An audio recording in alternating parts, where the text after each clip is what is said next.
I don't want to leave the range either without a feel that I can take to the first tee, without an idea, a strategy, or without confidence. So at least one of those things has to be present before I leave the practice tee.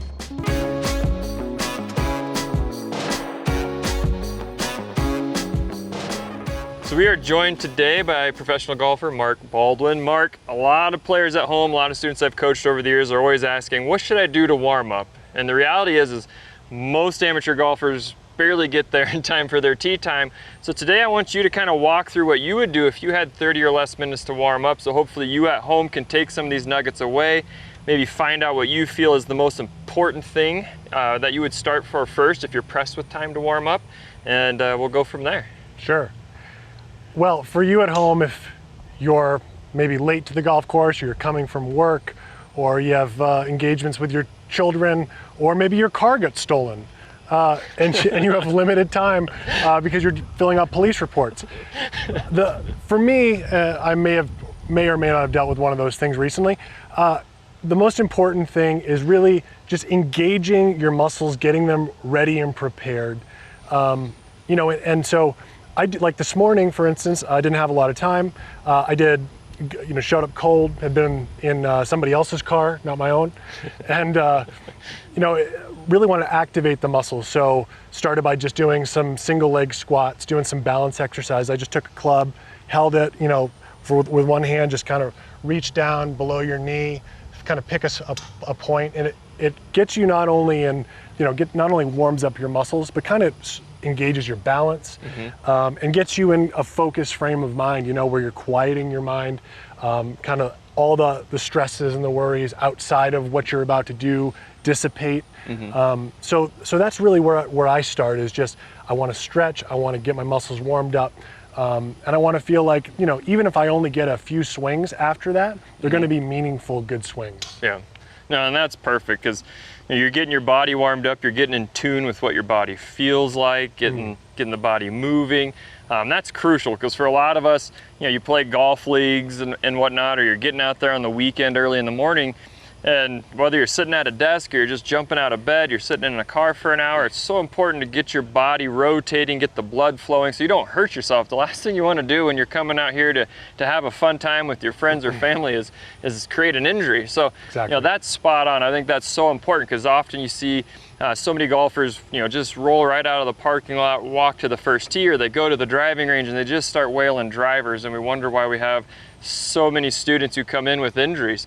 So getting your body warmed up, I love that. I think that's a key takeaway. It gets you aware of your balance, gets you aware of how your body's feeling and moving. Now from there, once you're warmed up, what would you say would be the next kind of important area you should focus on if you're pressed with time? Would it be the short game, the putting, the wedges, or would it be getting some just full air swings in? What would you say would be next? It depends on how much time you'd have, but so I'd go from kind of activating some muscle groups, the bigger muscle groups, into some rotational stretches. So just get down on the ground, cross one leg over the other, and then just twist the other way and hold that. So you're starting to engage your core and starting to just loosen up the rotational areas that are going to be necessary. And then next, I'd take maybe 2 clubs, 3 clubs, depending on how strong you are, or an orange whip, and I just start kind of gently feeling the flow of the golf swing, and you're feeling the weight kind of move your body. So you're not forcing anything.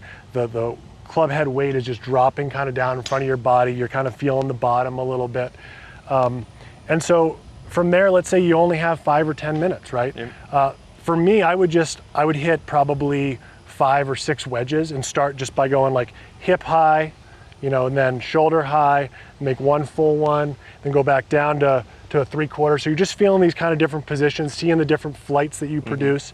Then maybe you hit 1 7-iron, and then whatever club you have to go to the first tee with, whether it's a 3-wood or a driver, hit that club, because that's going to be the next shot that you hit on the golf course.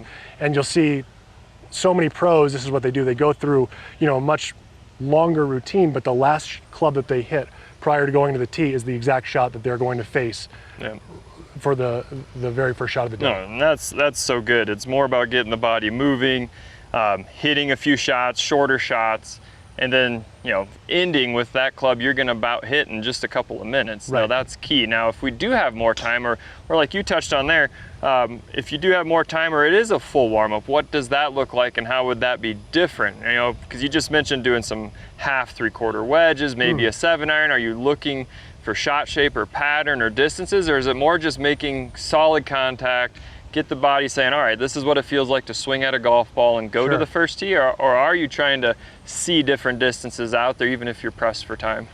Yeah, so all of that, right? All of that. So it's just an extension of your short warm-up, but you just have more time to play a little bit. So I think a mistake that a lot of players make is they come to the, you know, the range and they just keep trying to hit like a straight shot. And if they can't produce that, they start to panic a little bit. And this is the last thing you want to do, is build anxiety on the practice tee.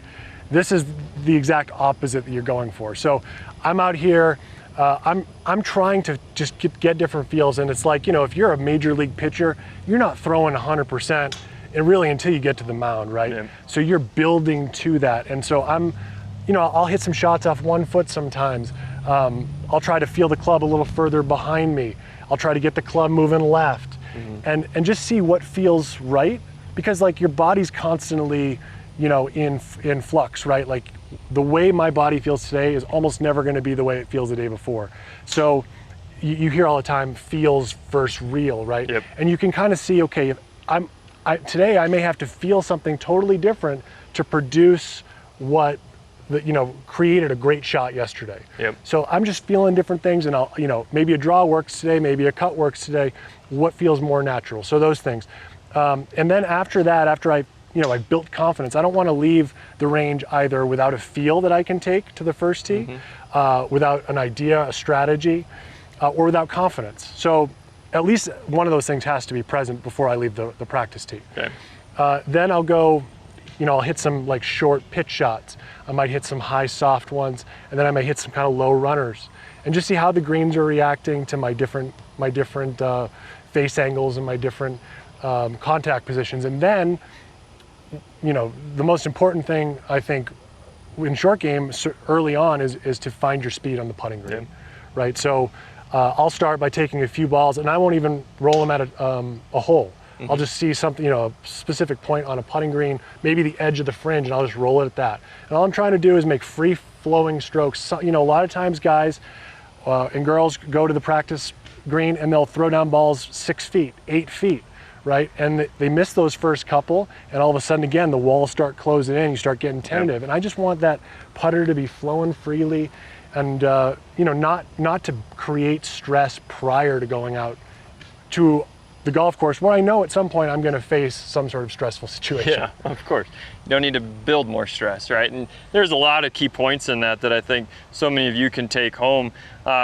One being, you're not trying to fix something, right? This isn't the time when you have 15 minutes, a half hour, even if you came an hour early. It's not about fixing something or trying to make the ball go straight, as it is trying to find a thought or a feeling that just helps you make good contact. Yes. And it's, you're at a whole nother level than most people watching. So I'd say for you at home, one of the biggest separator skills is just making solid, clean contact. So coming to the range 10, 20, 30 minutes before your round and just working with feelings that help you find the middle of the face, make clean contact, and from there, get a gauge of which way it's going, and don't fight it, go play it. One thing when I did a lot of coaching, it was always, you want to come up with kind of your game plan based on what's happening, not trying to fix what's happening, right? So if you can work on finding the middle of the face, understand where that ball's going. If it's a slice, it's a slice. You got to go play it that day. You can't go fix it, because then, like you said, you can get off the rails because you're trying to create all these new swing thoughts to fix your slice, and as soon as you hit one straight one, you think you have it,